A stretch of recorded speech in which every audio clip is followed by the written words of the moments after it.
అన్నారు. తర్వాత జరిగిన పరిస్థితులు మనం చూస్తున్నాం. సో ఒక్క ఓటు లేదంటే ఓటు వేయము లేదంటే డబ్బు తీసుకొని ఓటు వేయడం ద్వారా కోల్పోతున్నటువంటి అంశం జరిగే నష్టం. ఆశ గారు, మీరు అడిగిన ప్రశ్నకి కంటే ముందు ఒక్కొక్క దానికి సమాధానం చెప్తాను, తర్వాత మీరు అడిగిన దానికి చెప్తాను.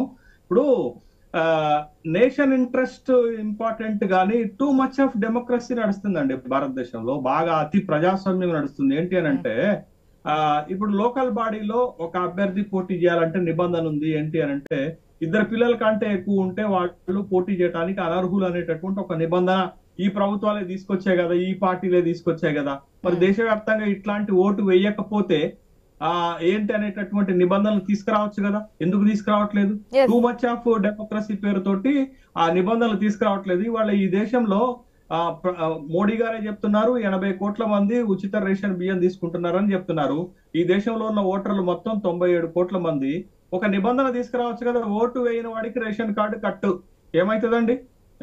ఇది ఏమన్నా పెద్ద సంపేటటువంటి, లేకపోతే ఇది టూ మచ్ ఆఫ్ నిబంధన అవుతుందా? ఓటు వేయని వాడికి ఇన్కమ్ క్యాస్ట్ సర్టిఫికెట్ ఇష్యూ చేయము, ఓటు వేయనటువంటి వాడికి వాటర్ కనెక్షన్ ఇవ్వము, ఓటు వేయనటువంటి వాడికి డెత్ సర్టిఫికెట్ బర్త్ సర్టిఫికెట్ ఇవ్వము. ఇట్లాంటి చిన్న చిన్న కండిషన్స్ అన్న పెట్టొచ్చు కదండి. ఇట్లాంటి కండిషన్స్ కనుక పెడితే మెజారిటీ ఓటింగ్ అనేది జరుగుతుంది. కండిషన్స్ లేకుండా ఎందుకు పెట్టలేకపోతున్నారంటే ఇదే మన దేశం, భారతదేశం ప్రజాస్వామ్యం, too much of freedom, every one, రాజ్యాంగం. అరే ఎన్ని సవరణలు చేసుకున్నావు? 107 సవరణలు చేసుకున్నావు. ఓ సవరణ చేసుకొని వచ్చి ఓటు వేయకపోతే పబ్లిక్ యూటిలిటీస్ ని వాడుకునేటటువంటి హక్కు ప్రజలకు లేదనేటటువంటి ఒక చిన్న నిబంధన. దీనికి ప్రజాస్వామ్యానికి అడ్డుపడి ఎట్లయితుంది?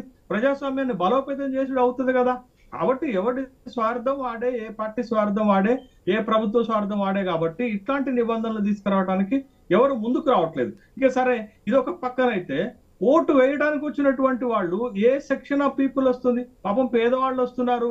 ఆ రోజుకి ఏదైనా పూట గడుస్తుంది, ఓటుకు 500, 1000, 2000 తీసుకుంటూ వస్తుంది అనేటటువంటి అభిప్రాయంతో వాళ్ళు ఓటుకు డబ్బులు తీసుకుంటున్నారు. ఓట్లు కొనేటటువంటి రాజకీయ నాయకులను, ఓట్లు కొనేటటువంటి అభ్యర్థులను పార్టీలు వెతికి వెతికి వెతికి పెడుతున్నారండి. ఇవాళ మీరు ఒక బ్యాన్ రైటం ఒక పత్రికలో వచ్చింది, ఒక్కొక్క నియోజకవర్గానికి 100 కోట్లు ఖర్చు పెడుతున్నారట. అరే 100 కోట్లు ఖర్చు పెట్టే కెపాసిటీ ఎవరికి ఉంటుంది? అక్రమంగా డబ్బు సంపాదించినటువంటి వాడికి ఉంటుంది తప్ప, నిజంగా కష్టపడి ఉద్యోగాలు చేసి లేకపోతే ఒక సిస్టమ్ ప్రకారం డబ్బు సంపాదించినటువంటి వాడు 100 కోట్లు ఖర్చు పెట్టగలుగుతాడండి ఒక్కొక్క నియోజకవర్గానికి? కాబట్టి వెతికి వెతికి పార్టీలు డబ్బున్నటువంటి వాడిని, డబ్బు ఖర్చు పెట్టాలనుకున్నటువంటి వాడిని పోటీలో పెడుతున్నారు. తెలంగాణలో ఒక లోక్సభ స్థానంలో ఒక ఎంపీ తన అఫిడవిట్ ఇస్తే 4000 కోట్ల రూపాయల పైచిలుకు ఆస్తులు ఉన్నట్లుగా చూపించిండు.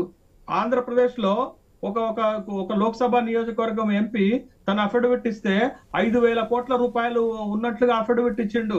అంటే పార్టీలు ఎవరిని వెతికి వెతికి పట్టుకొని పెడుతున్నారు? ఆ 2 నియోజకవర్గాల్లో నిలబడుతున్నటువంటి క్యాండిడేట్లు ప్రజల కోసం తీవ్రమైనటువంటి ఉద్యమాలు, ప్రజాక్షేత్ర ఉద్యమాలు, ప్రజా సమస్యల మీద ఉద్యమాలు చేసినటువంటి వాళ్ళు ఎందుకు ఇచ్చారు? వాళ్ళకి టికెట్, ఓట్లు కొంటారు అనే ఉద్దేశంతో ఇచ్చారు. ఇంకోటండి, మా దగ్గర 2 ఉప ఎన్నికలు జరిగాయి తెలంగాణ రాష్ట్రంలో. ఒకటి మీకు హుజురాబాద్ ఉప ఎన్నిక జరిగింది, మునుగోడు ఉప ఎన్నిక జరిగింది. ఎన్ని 100 కోట్ల రూపాయలు ఖర్చు పెట్టారండి ఉప ఎన్నిక సందర్భంగా. ప్రజలు రోడ్డు మీదకి వచ్చి మీడియాతో మాట్లాడుతూ మాకు ఆ పార్టీ 500 ఇచ్చింది, ఈ పార్టీ 1000 ఇచ్చింది, ఇంకో పార్టీ 2000 ఇచ్చింది అని పబ్లిక్ గా చెప్పినప్పటికీ కూడా ఎలక్షన్ కమిషన్ ఆఫ్ ఇండియా ఏం చేస్తుందండి? ఎలక్షన్ కమిషన్ ఆఫ్ ఇండియా పైన ఒక రుమార్ ఉంది, ఒక కామిక్ ఉంది, ఒక జోక్ ఉంది. ఏంటి అనంటే ఎలక్షన్ కమిషన్ ఆఫ్ ఇండియా గుమ్మం ముందు నిలబడి ఉందట, కాపలాగా వస్తుందట. కానీ వెనక గుమ్మం నుండి జరగాల్సిన తతంగం మొత్తం కూడా జరిగిపోతుందట. ఇక మొత్తం ఎలక్షన్ అంతే కదా. నిన్నటితోటి ప్రచారానికి ముగింపు జరిగింది. ఇవాళ నుండి 24 గంటలు ప్రలోభాలకు తెరలేస్తుంది. రేపు మధ్యాహ్నం వరకు కూడా మాక్సిమం అంతే కదా. ప్రలోభాలు జరుగుతున్నాయని పోలీస్ యంత్రాంగానికి తెలుసు, ప్రలోభాలు జరుగుతున్నాయని ఎలక్షన్ కమిషన్ ఆఫ్ ఇండియాకు తెలుసు, ప్రలోభాలు జరుగుతున్నాయని పార్టీలకు తెలుసు, అధికారులకు తెలుసు, నాయకులకు తెలుసు. కానీ ఎవరు?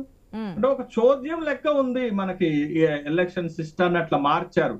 అంటే ఒకటి సిస్టమ్ లో లోపం ఉంది, రెండోది ప్రజల్లో అంకిత భావం లేకపోతే బాధ్యత లేకపోవటం వల్ల ఈ విధంగా జరుగుతుంది. మనం అప్పుడప్పుడు కేస్ స్టడీస్, ఎగ్జాంపుల్స్ చెప్పుకుంటున్నాం అండి, పలాన్ దగ్గర అని.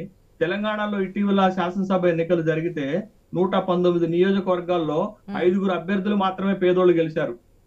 మొత్తం ధనవంతులే, కోటీశ్వర్లే గెలిచారు. ఒక పాపం ఖానాపూర్ నుంచి గెలిచినటువంటి ఒక ST Edma Bojju bank account తీస్తే 5,000 రూపాయలు బ్యాంక్ అకౌంట్ లో ఉన్నట్టు తెలియంది. అట్లా మనం కేస్ స్టడీస్ చెప్పుకుంటున్నాం, అవన్నీ ఉదాహరణలుగా చెప్పుకుంటున్నాం తప్ప మీకు అటు రాజ్యసభలో గాని, అటు లోక్సభలో గాని, ఇటు రాష్ట్ర శాసనసభలో గాని 80% కోటీశ్వర్లే ఎన్నికవుతున్నారని అసోసియేషన్ ఆఫ్ డెమోక్రటిక్ రిఫార్మ్స్ అనే ఏడిఆర్ సంస్థ చెప్తుంది కదా. మొత్తుకొని చెప్తున్నారు వాళ్ళు గత దశాబ్ద కాలంగా. అరే చట్టసభల్లో కోటీశ్వర్లు అడుగులు పెడుతున్నారు, ఇది ప్రజాస్వామ్యం కాదు, వాళ్ళు ప్రజల కోసం పనిచేయరు, ప్రజల కోసం చట్టాలు చేయరు, ఈ సిస్టమ్ మారాలని చెప్తుంటే మనం కూడా ఓటు వేయటానికి రావట్లేదు, వేసినోడు కూడా డబ్బులు ఇచ్చినోడికి ధనవంతుడికే ఓటేస్తున్నారు. ఇక ప్రజాస్వామ్యంలో ప్రజా సమస్యల పైన పోరాడేవాడు చట్టసభల్లోకి ఎట్లొస్తాడు? ప్రభుత్వం చేసే నిర్ణయాలను ఎవడు ప్రశ్నిస్తాడు?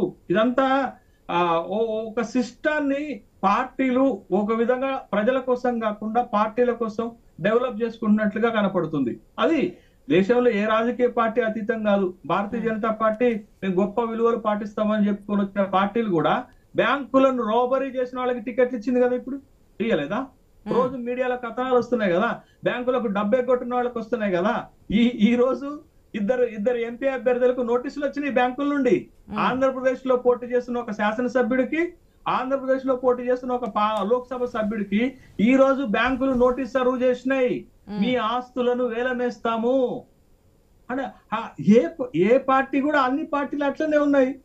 అంటే ప్రజలను మోసం చేసి ప్రజల కోసం పనిచేసేటోళ్ళని కాకుండా డబ్బు ఖర్చు పెట్టేటోళ్ళని నిలబెట్టినంత కాలం ఎన్నికలను ఒక అపహాస్యం చేసేటటువంటి ప్రక్రియగా కనపడుతుంది తప్ప ఈ మనం అనుకునే డబ్బు మధ్య ఎంత ప్రభావం చూపిస్తుందంటే, ఒకవేళ రెండూ లేని వారిని నుంచోబెడితే ప్రజలు ఆదరిస్తున్నారా అనేది కూడా ఒక పాయింటే.